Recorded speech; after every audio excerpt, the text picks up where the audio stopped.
If spending money like water was the answer to our country's problems, we would have no problems now.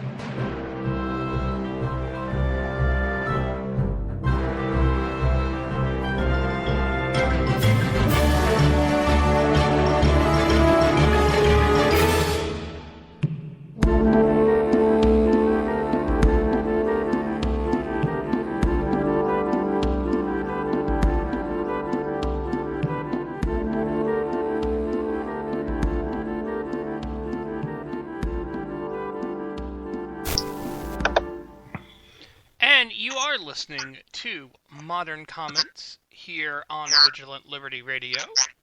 And let me turn it over to your host, Modern Comments. Good evening, ladies and gentlemen, and welcome to another edition of Modern Comments Radio. I am Amy, your hostess, and joining me this evening is Dave. Good evening, everybody. And special guest Heather Boulware. Hi, Heather. Hi. How are you this evening?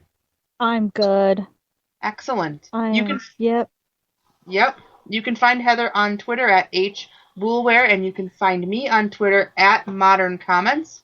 And if you want to join in this evening, you can go to vigilantlibertyradio.us and join our chat room, or you can tweet me at Modern Comments, and I will do my best to multitask and join you in the conversation there. We are going to get started this evening tying into last week's show where Sean Venkman was my guest.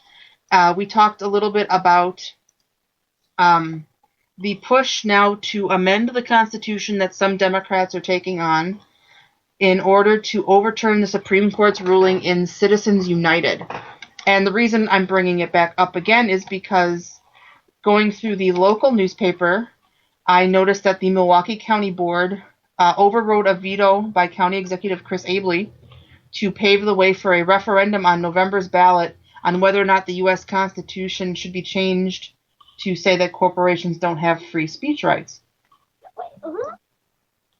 And it's interesting for a couple of reasons. A few weeks ago on my program, I had what I call the Wisconsin Special, and we talked exclusively about Wisconsin politics.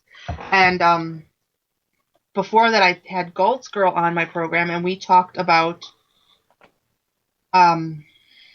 Wisconsin politics. Specifically, the Milwaukee County Board was subject to, and I apologize that I laughed because I find this amusing, they were subject to a vote back in April that basically turned their positions into part-time positions. It took away their benefits. It will have their pay, and this goes into effect after the next round of county board elections, which I believe was in 2016. And the referendum passed with an overwhelming majority. It was 71 to 29 when all the polls were done and the votes were tallied. And when it passed, we, being Dave and I, wondered out loud if the board was going to go scorched earth in their remaining time as a full-time governing body here in the county of Milwaukee. And it appears that they are heading toward these scorched earth behaviors. I think it's interesting for a variety of reasons that this is a national thing that's hitting close to home. I'm guessing the article that I'm reading from the Journal Sentinel doesn't say it's a binding referendum. I'm guessing it's not. It can't be because we have no power as a county to change the Constitution on a federal level. But it's interesting that they decided to make this an issue, and putting this on the ballot is going to cost anywhere from $25,000 to $40,000, which is one of the reasons why County Executive Chris Abele vetoed it. And one of the supervisors, Patricia Jurczyk, who backed the veto override, said the reason they're doing it is because Chris Abele has misjudged public sentiment. So I'm going to open this up to you, Heather, and you, Dave. What do you think about this? So Chris Abele, so they want to put this on. So the board wanted to put this on the ballot. Yes. Chris Abele, who personally I've been impressed with, he's been a pleasant surprise, vetoed it, and it's like, why? Why are you bothering us with this referendum when we've got more important things to do in the county? This is a waste of time. This is a waste of money. This has no real bearing on what will happen nationally. So what is the point of this? That's what I like. Yeah, I'm curious about that. I mean, is this like one of those Berkeley votes where they're just trying to show that they can do something?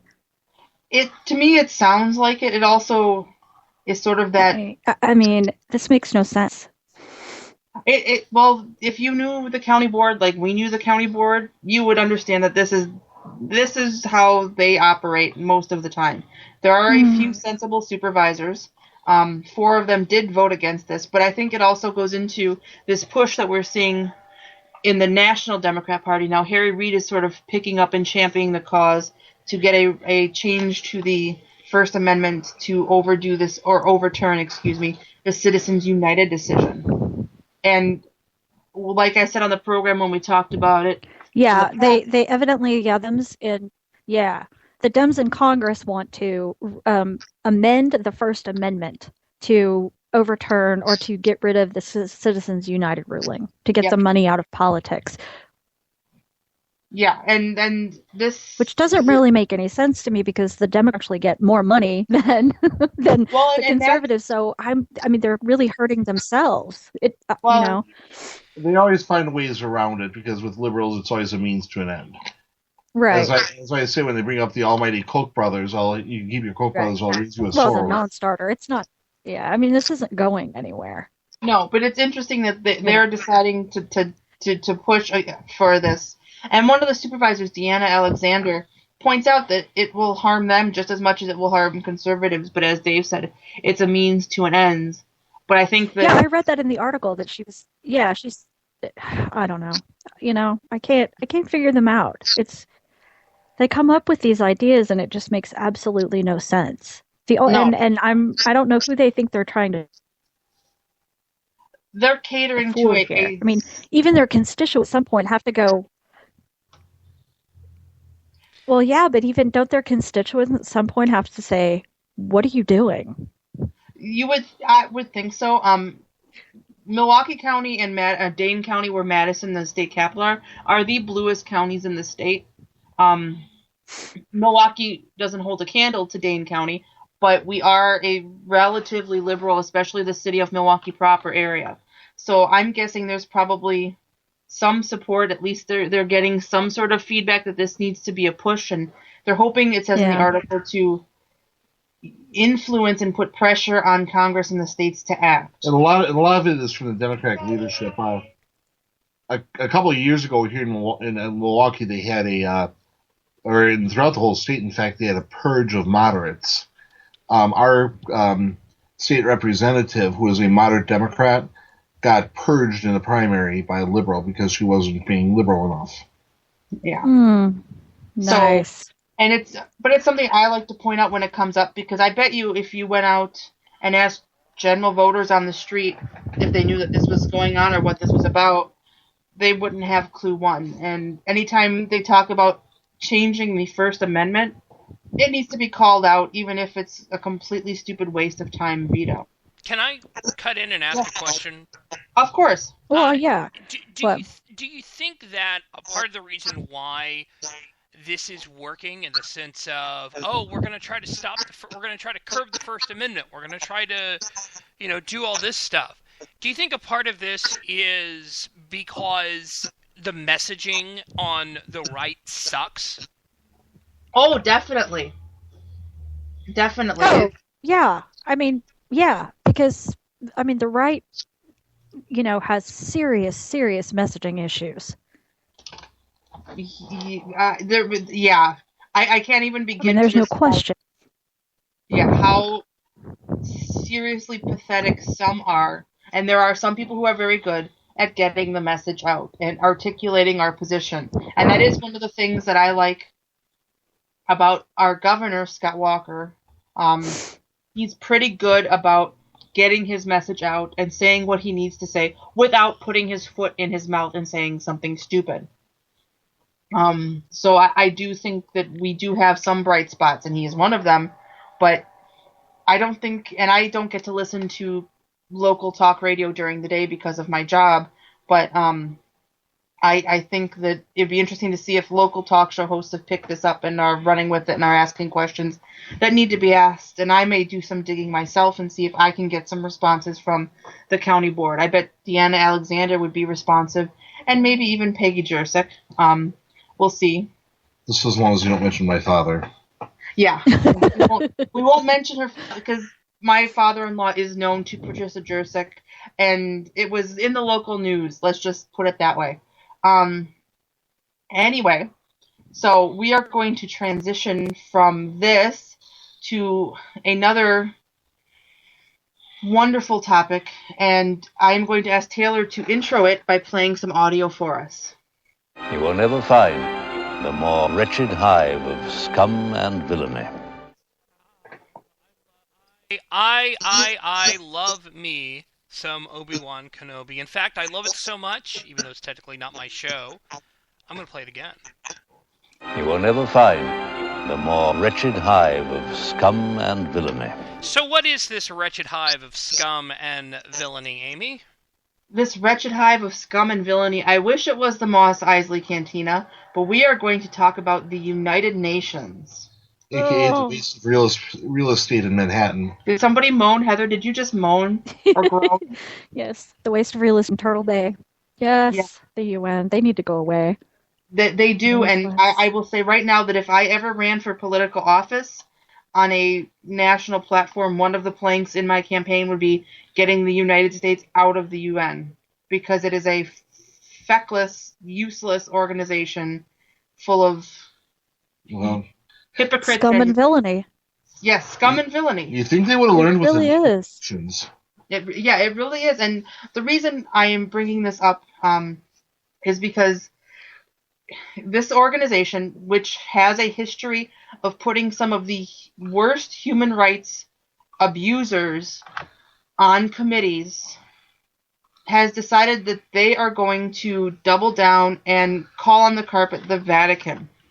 And when I say the Vatican, they make it sound like this big nefarious thing, but essentially they're targeting the Catholic Church in a way that I don't believe they've ever targeted nations that actually do abuse human rights.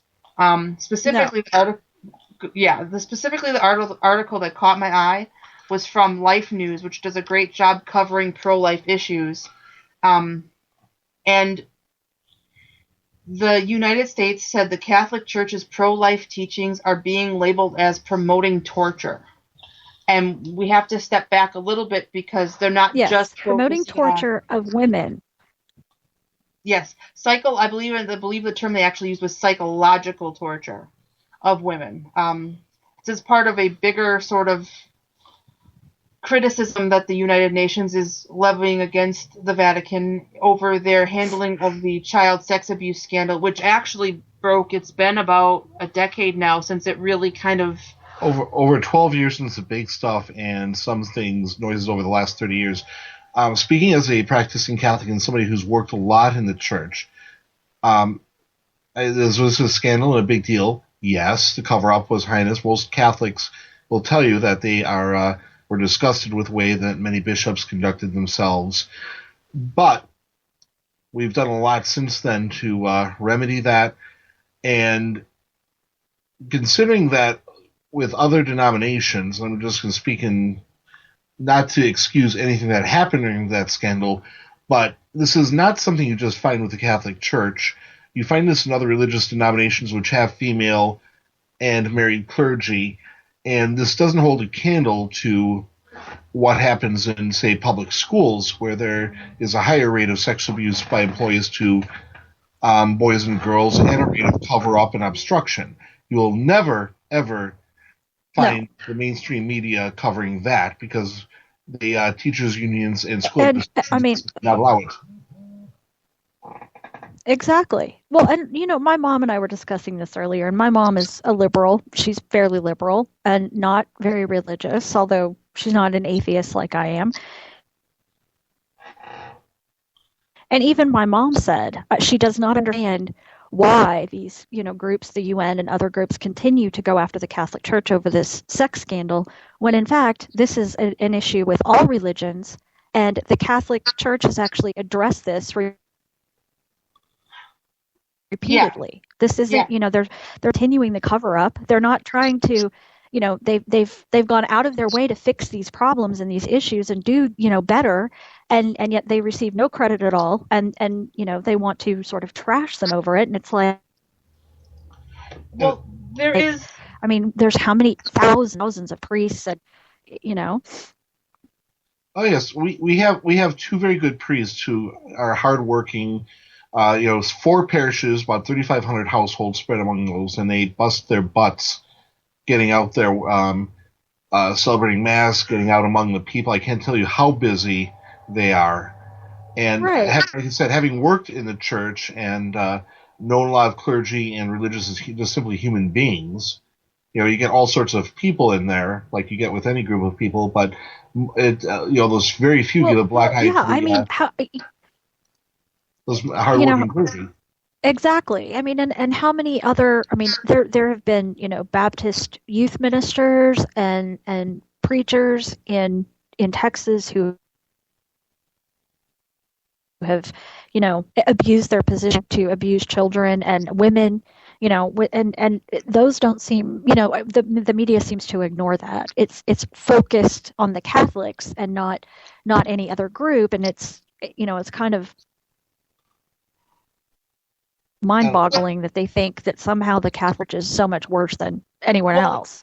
That's definitely something I don't I don't understand. I think some of it has to do with money, and considering how rich the Catholic Church is, I think that's a part of it. But however, I think also is let's not forget that there are other religions where certain stuff gets justified. There's a woman in Sudan who's who's in prison because she's a Christian. She is, it may not be Sudan. She's a Christian, and she got married, and she's married, and a relative discovered that she was pregnant, so they had her arrested for breaking the law there by having having a child out of wedlock. Right. And they're going to stone her, I believe. I think I saw that floating around. Yeah. That's our. Yeah. And they're not getting. That's Iran.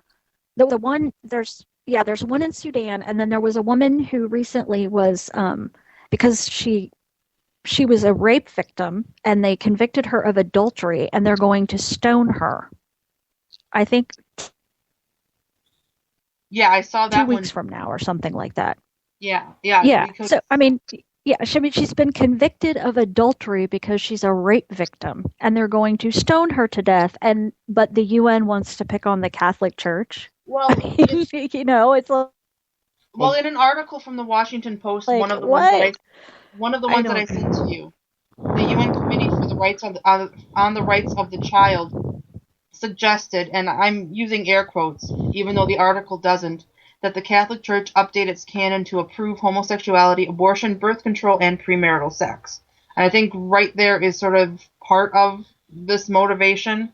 Oh yeah. This is about gay rights and abortion rights. They can dress it up as reproductive justice or reproductive rights, but what they really want is for the Catholic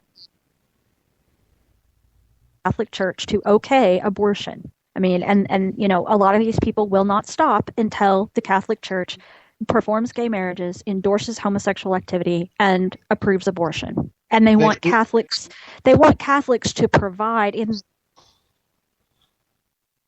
their hospitals and healthcare clinics all around and all this other stuff. They want Catholics to provide abortion at no cost to, poor and minorities and poverty-stricken people in third world countries and all this kind of stuff, because evidently, in order to really support women, you need to aid them in aborting their children. I mean, evidently that's, I guess, from what I can get. I mean, when you call their stance on life issues and contraception psychological torture of women, there is no other way to put it, and that's why, for example, the Obama administration is hell-bent on going after the Little Sisters of the Poor and making them nuns who, if you're not Catholic and have been living under a rock, take a vow of celibacy and don't need to have birth control, why the Obama administration is insisting that they provide this for no cost. Insisting that they pay for it. Yeah, insisting that they pay for it when the nuns don't need it, and it clearly violates their faith. Yeah. What they basically want us to become are Episcopalians. Yes. I mean, yes. If you want Episcopalians, not to knock up. Yeah, they want to throw out thousands of years. Yeah, they want to throw out thousands of years of dogma and teachings and stuff because and it's like I don't understand that at all. I really don't. And there's no makes no sense to me whatsoever. And it would be different. It would be different if it wasn't voluntary. But you voluntarily join the Catholic Church. You voluntarily abide by the rules and and all of that stuff. No one's forcing you to do this. Right. I've known a lot of ex-Catholics. It's not like it's not like Catholics are majority Muslim, where if you live in a Muslim country and you take the name of Muhammad in blasphemy, they can kill you for that too. Mm-hmm. I mean, I am a convert. I converted from being Wells Lutheran to Catholic in 2005, and nobody has come after me. The albino monks have left me alone. I could leave the church tomorrow and nobody would say anything to me. I would not fear for my life. I would not be ostracized from my community. I would go about my business and remain on good terms with those who still choose to remain in the church. And it's interesting where the United Nations decides it's going to draw the line in the sand. In the meantime, Sudan is on what? What human rights committee is Sudan? It's on one of them, and I don't have that information in front of me, but they routinely...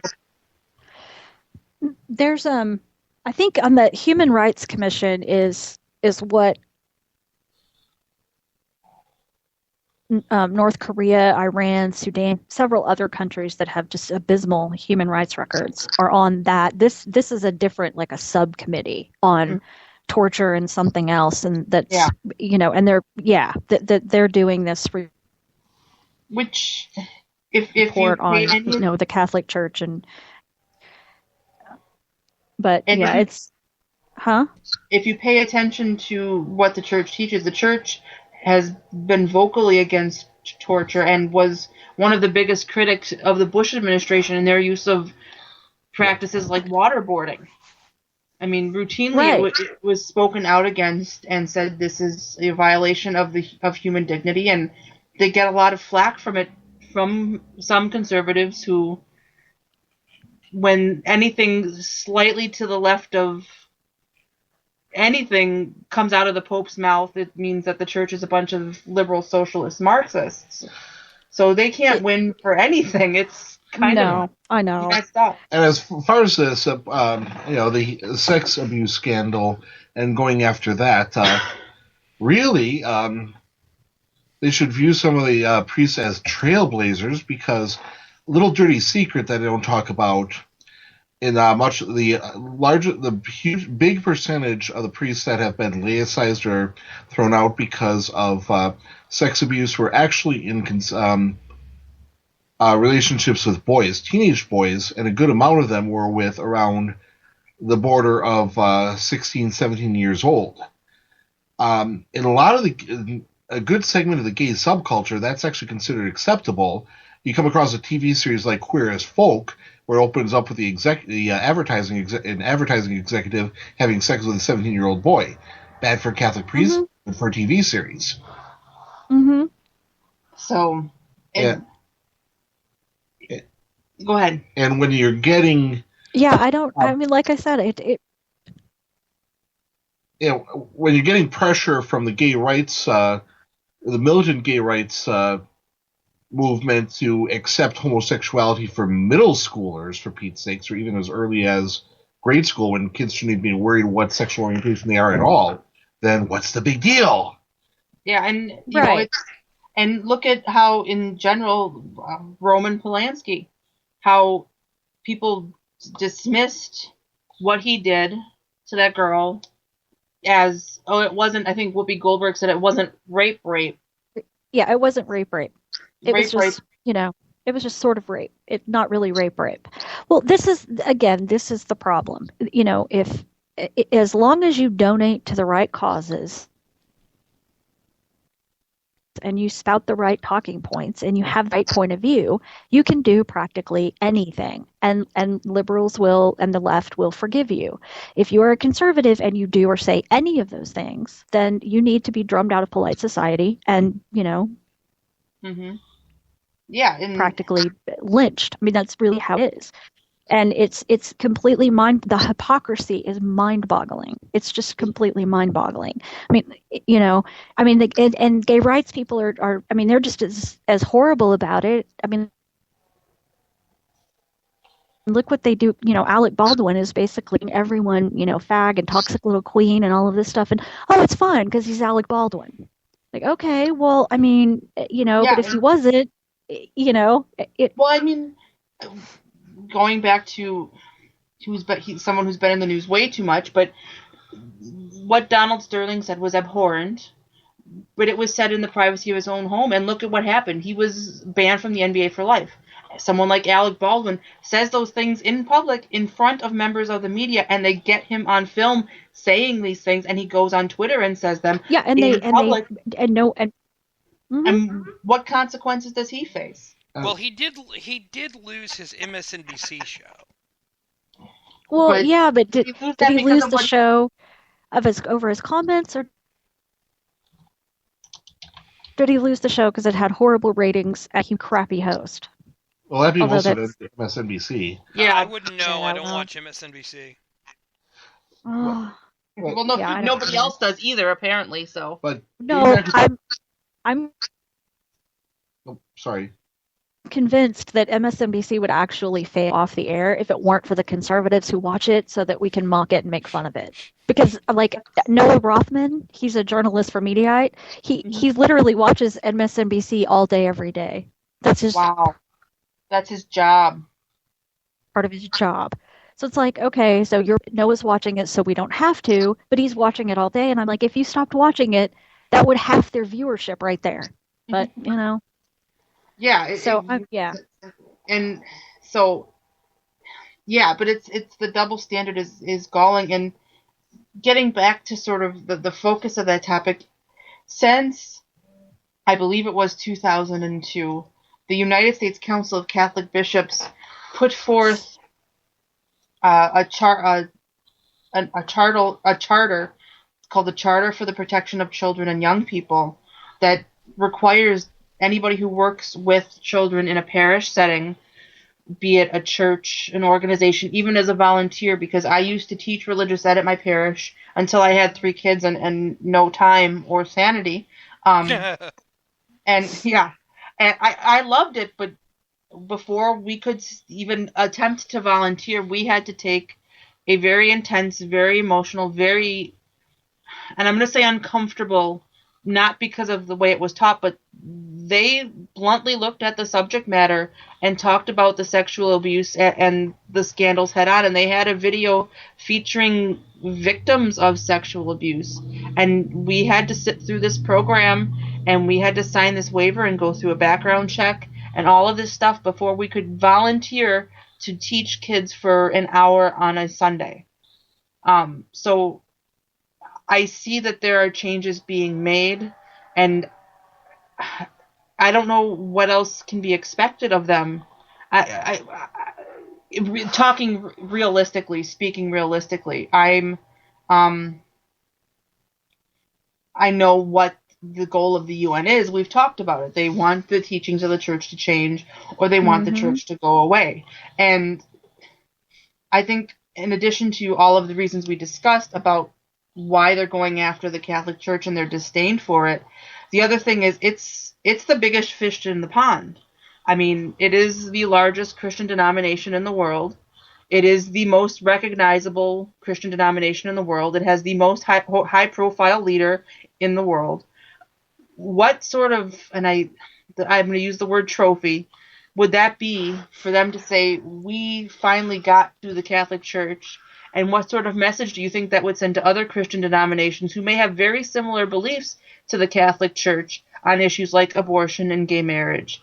it would be sort of that shot across the bow saying, we took down the Catholic Church. You little other denominations don't stand a chance. And this is a continuation of actually what's gone on since actually all the way back to the 1790s with the French Revolution. One of their big targets was the Catholic Church. Now, granted, the church in France had gotten too fat and comfortable for its own good, but they went after it wholesale, and they actually wiped out good amounts of the population of the Vendée, and I forget what other region, because of the strong Catholic support there.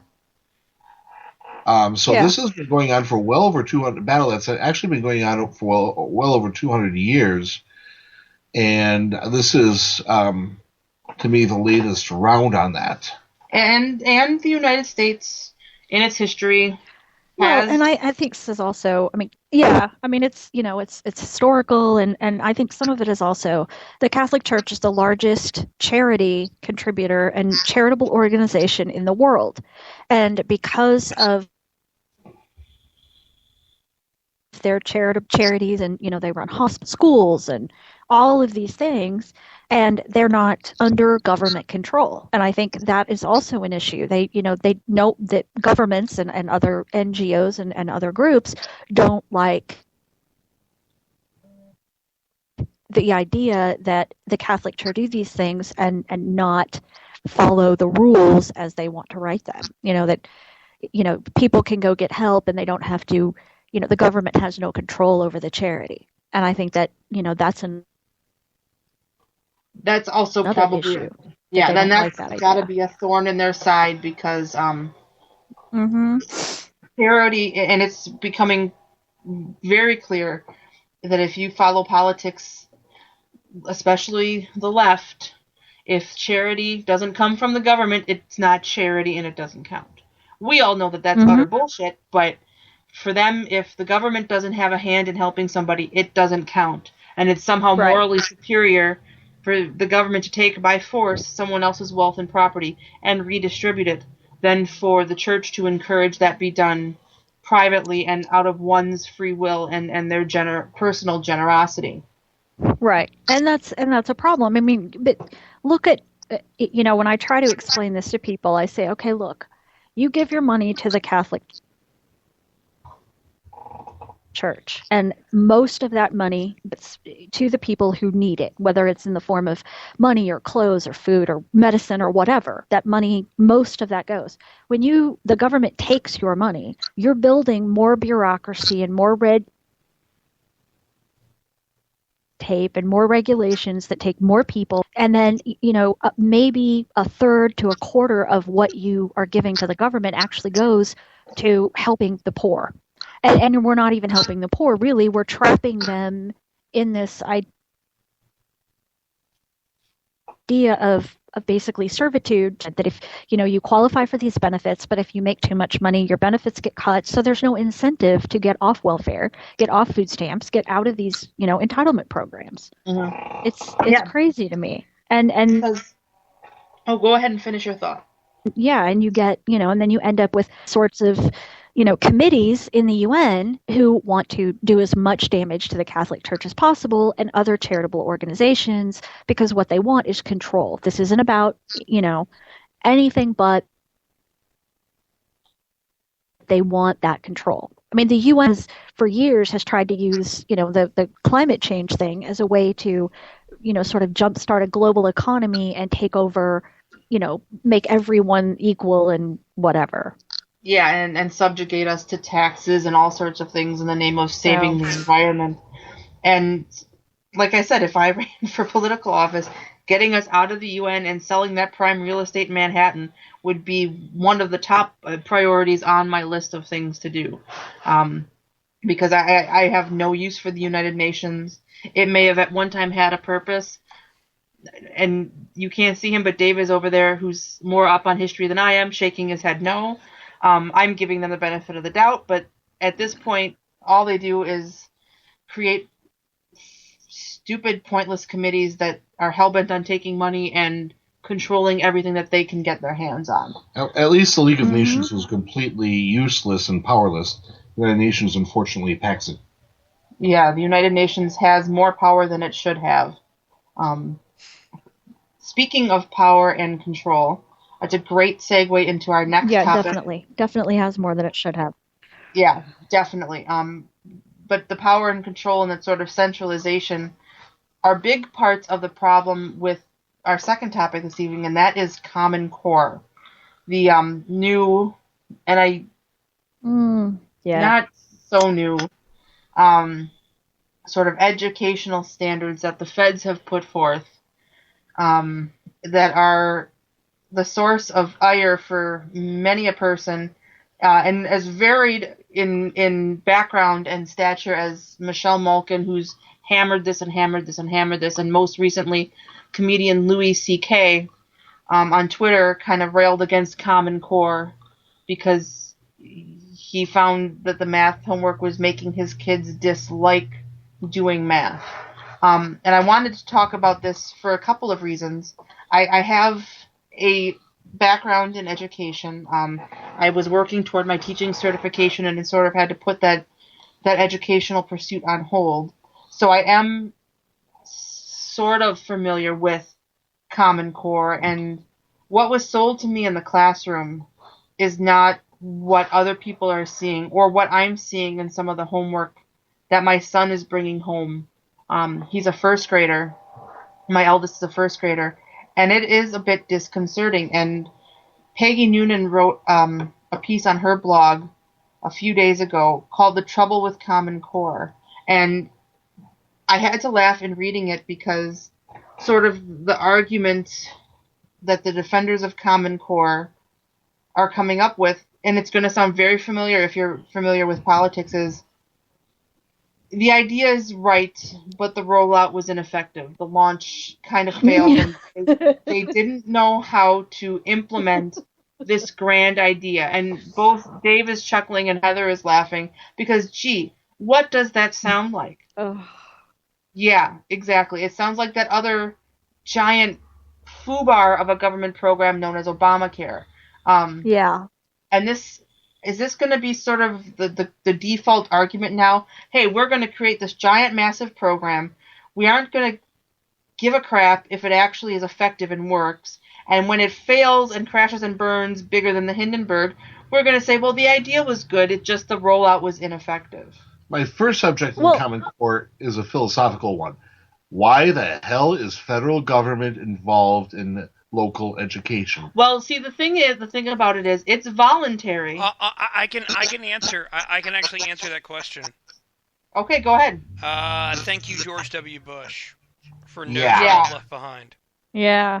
Again, another well-intentioned program that became a giant foobar. And I say well-intentioned to be kind and considerate, but I'm sick and tired of politicians trying to do things that are kind and well-intentioned because they usually end up screwing people over. And they end up not working. I mean, let's face it. This all comes right back to what is the left's favorite argument for socialism, communism, whatever. Their argument is no one's done it right before. So that's always the argument. Well, it was a great idea, just we didn't do it right. Next time, this time, whatever, it'll be okay. We'll get it done correctly. That's always their fault. Yeah, it'll work next time. Our argument. And our intentions, our intentions are good.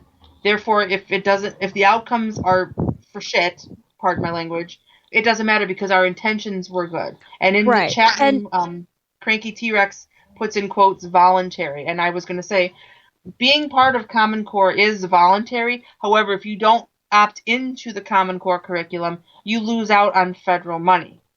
Right. So it's really not voluntary. No, it's really not for school districts. It's not voluntary. Yeah, and and the other problem is that you can't apply what's good for one district to another one across the country. I mean, this whole idea of some one-size-fits-all education plan is ridiculous. And there are approximately 15,000 schools. Because cultures are different. States, there's just... Yeah, there are 15,000 school districts in the United States of America. My child learns differently from even his brother, and they have the same parents, live in the same house, and are raised in the same manner.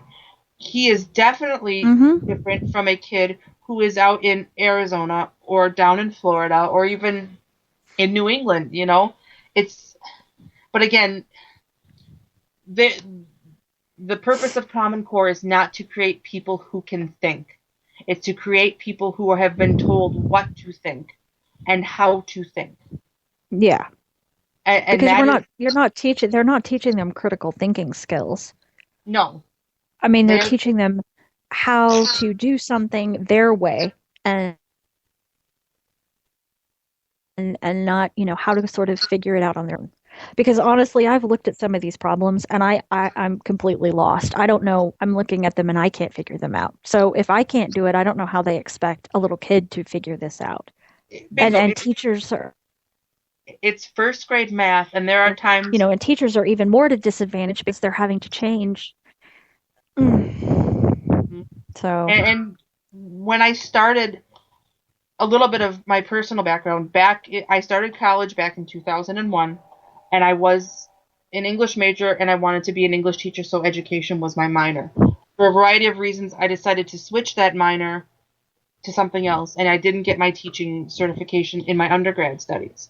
But how vastly things changed from then to when I started going back for my certification, in 2009, 2010, 2011, they talked about differentiated instruction and working lesson plans so that you could address how kids learn differently. And with this Common Core, you can't do that because teachers are basically given a script and said, here, this is what you teach, which runs against everything that they had been taught for at least a decade, probably sooner than that, because that's what my experience was when I was in school. Mm-hmm. And now it's here, this is how you do it, and this is how it's going to be done, and you don't deviate from this script. And everything will be great. Well, and my oldest daughter is 19. She just is finishing up her freshman year of college. And I have shown her some of the, pictures and problems Common Core, people have posted and said, can you believe this is real? I've shown them to Ellie, and she's looking at them and she's like, that makes no sense. That makes no sense at all. Yes, thank you. And so she sort of skipped Common Core. It wasn't in her school, but I mean, she's looking at them now going, that I don't even know how you would, how are you supposed to even figure out?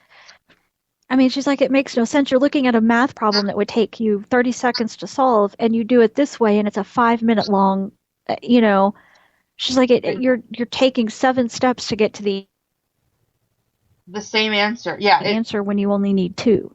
It makes no sense. So, I'm not really, I don't. And the other thing, there are a bunch of things that we can talk about, but we're talking about math, but when you look at sort of the English language arts portion of it, it's moving away from teaching kids the classics. And it's teaching them like technical reading, and on top of that, it's also teaching kids, exposing them to books that have a lot of things that are adult content in it. One of the things that I came across, and I believe it was in middle school curriculum, was a book, and I think it's Toni Morrison is the author, called The Bluest Eye. And I have read that book, and it has some pretty explicit sexual scenes in it that probably aren't appropriate for a middle school child. I mean, I defer to the judgment of parents. I think what their children read should be their right. But that's the kind of stuff that's going on. They're moving away from the classics in favor of more contemporary works. And I think that's horrible. I mean, I think it's horrible. I mean, I like I said, my daughter's going to be 12 tomorrow. She's in 6th grade. She goes to an academy, which is basically like a private school in a public. It's a private school in a public district. I mean, you have to apply to go. Like so I mean, school. Yeah, it's like a charter school, but it's in a public district. I love that your daughter is giving commentary in the background. But anyway, so she goes to the school, but in 6th grade. I know, right? She's telling me. I'm like, shut up, Grayson. But yeah, so it's like, there's things that are appropriate for her to read and watch, and I'm not sure that she's even comfortable with some of the stuff they want, that Common Core is trying to get these kids to do. Yeah. I mean, she would be reading it going, why am I reading this? Yeah. I don't need to know this. And there are 2 points being made. One in the chat room by Cranky T-Rex. He says the Common Core is trying to compete with languages that already count that way, like Japanese, and he gives the example of 21 is more like 2 times 10 plus 1, rather than how we might have traditionally done it. And then in my Twitter feed, Twitter user at Jake8, and I'm hoping it's Leon, gave a quote from Lenin that said, "Give me 4 years to teach the children, and the seed I have sown will never be uprooted." So there is that background, and that, again, going back to the themes with the UN, the control and that sort of centralized planning. And one of the things that it does for me as an English major is it turns reading into this task, into this job, where it focuses on what they're calling contemporary works and technical reading, rather than instilling a love of reading. And it's shying away from the classics like Shakespeare, because I'm guessing the motive behind that is because they're all old dead white men, and therefore have no value in the educational system, where Western civilization for decades, if not centuries, was built on reading these classic works by dead old white men. And I think we did pretty darn good. So exactly. And that's even downgrade from, I follow education. I'm a product of 12 years of Catholic school. My high school is actually pretty progressive, but I remember in the 70s and 80s, my little dysfunctional Catholic school, and it wasn't dysfunctional because it was Catholic. There are other things going on there, all sorts of problems. But I remember even then, for our little environment, any kid that transferred in from a public school would struggle. And then any kid that we'd hear from later that went into a public school, or a lot of us went on to public high school after 8th grade, found it to be a cakewalk. And that was the experience. My mom, she went to a combination of Catholic schools, and then she went for late middle and high school, like 8th grade and up, to public school, and they were doing things in 8th grade that she had done in 5th grade. And she was like, this is so easy, it's beyond, Or when you ridiculous. When you were finally introduced to diagramming sentences your sophomore year in high school.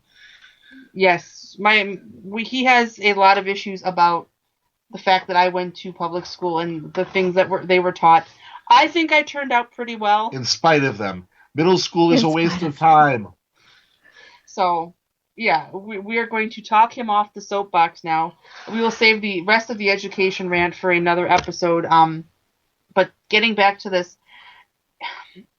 I just, how many times are we going to hear this, it was just a failed rollout. It was just, we didn't have the right people.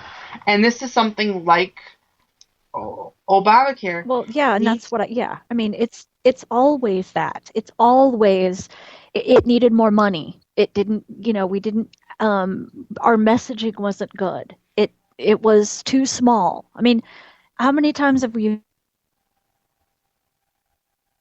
heard about this package? Well, if it had just been bigger, it would have been successful. If instead of $1 trillion, if it was $2 trillion, it would have worked. Mm-hmm. Well, if they ever actually try to use the phrase failure to launch, the punishment that fits the crime. Have you ever heard of the movie Failure to Launch with Matthew McConaughey? Mm-hmm. Yes. Yes, they should be punished by having to watch the clips of Terry Bradshaw naked. Yeah. And for all the listeners, flee, run away, run away. Well, that's all the time we have for this week. Yeah. Yep. Come back next week when that mention is out of your head. The other part of Common Core, turning back to the topic and away from the horror that is what we just talked about. Hey, they said they wanted, my show was the one that didn't get kinky. Now we got kinky, and I hope they're happy. And My the other show thing doesn't about get kinky. Say that again? My show does not get kinky. Okay, well then, now you're the last one standing, because apparently I've crossed the Rubicon at this point. Well, God, Taylor, that's just disappointing, man. Sorry. No, that's great. The other part of this is Michelle Malkin has talked about this data mining that's going on as part of the Common Core, and sort of this educational technology sector that's behind all of this, and where is this information going, and who will have access to this information, and why do they need all this information and this databases on our kids? And I didn't get to go into it as deeply as I would like to, but it's just like one big data mining effort, which should set up red flags for any parent who cares about their kids' education and their kids' privacy. Why do they need to know my kid's social security number and his discipline records? I mean, knock on wood, my kids have been very good in school and don't get in trouble because they know that they would be in bigger trouble at home. But right, why is this going on, and what is the purpose behind this? Because I don't see this as a means to effectively educate kids. I don't. I just see it as a means to have more centralized control, make the government in charge of everything, when this should be a states' right issue. This should be as local as possible across the country. They should be the ones who are in charge of their education because they're the ones who know what's best for the kids in their community. And I don't see it. I know, for example, here in the Milwaukee public school system, the way they've sort of set up to work with this is they have math and literacy stations in their rooms, and they have to have these a certain number of times a week. So if you're the teacher and you want to do another activity, you can't. You have to continue with this sort of routine of we're going to break off into literary stations. And if you get caught, quote unquote, not doing what you're supposed to be doing, you can get in trouble for it. Even if breaking your kids up into literary stations throws off the flow of the day, doesn't make sense for what you're teaching, it's gone back to the days of teaching for like this test and the standardized testing and not teaching kids how to be independent thinkers. And it's remember getting back to MSNBC and kind of showing where all this kind of starts. Our good friend Melissa Harris Perry saying, we have to break through our kind of private idea that kids belong to their parents or kids belong to their families and recognize that kids belong to their communities. Yeah. I remember that. Go ahead, Heather. Yeah, the it takes a village sort of. Yeah, the sort of it takes a village thought that, your children aren't really your children. They belong to the community and the communal idea of they need to go to school and be socialized, and things like that. Honestly, I think part of this Common Core thing is that it does strip parents of control, and it puts more control in, with the government and teaching and instilling ideas in them. So that parents have as much sort of value input as because evidently the left doesn't like that either. I'm not sure they like anything, but no, but parental input and parents saying no gets in the way of them having control over your kids. And Chris in the chat room points out it does take a village, but it starts with the parent. And I absolutely see his point and what he's saying. But yeah, the left has sort of taken that notion of sense of community. Because for me, what it says when it takes a village, is it Larry Elders? Was he the one that told the story about growing up in Philadelphia? Yeah, I remember listening to, I think Walter Williams. Walter Williams, thank you. He's as an old black conservative, he actually subbed for Rush back in the 90s. And some caller came up about people, minorities can't help themselves, they're oppressed. And Walter Williams said, listen, I grew up in Philadelphia in the 50s. We could sleep outside in the summertime without fear of anybody harming us. And one time I was throwing with rocks at a vacant building, and a little old lady came by and just asked, "Your mother know you doing this?" And I prayed that they wouldn't find out. And that was about community and a village raising a child. Yeah. The community got involved. What Hillary Clinton did 21 years ago was pervert that notion as something that government has to be involved. Yeah, exactly. Right. And that was my larger point. Yeah, the idea of it takes a village is, yes, it does. As long as the village is looking at the parent and holding the parents accountable for the final say-so and the rules and what's acceptable and what isn't. Yes, but when you turn when what they want is you turn your child over to them and you step back and let them, have control. That's not okay. For me. That's not okay. Because I don't look at it as, I'm not necessarily raising children. I'm trying to raise adults, future adults, that they're going to at some point go out into the world and be productive and members of society and not dependent on other people. Speaking of the village, and the village which is Vigilant Liberty Radio, or maybe we're a lunatic asylum, I'm not sure. We need to wrap up. So, Amy, where can we find you? I am on Twitter at Modern Comments and at my blog, moderncomments.wordpress.com, and I occasionally contribute at realraw.us. Heather, where can we find you? You can find me on Twitter at hbulware, BOULWARE. And apparently on every single VLR show, too. Yeah, I know. I'm apparently popular these days. Hey, thank you guys so much. I think it's great.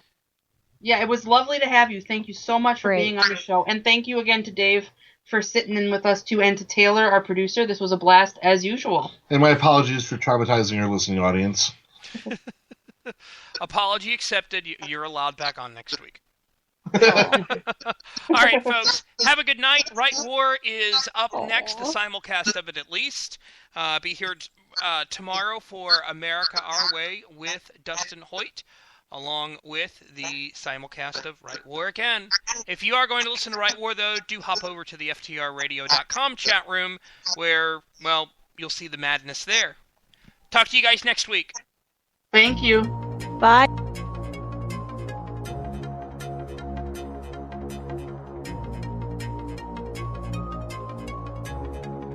This show is copyright by VLR Media.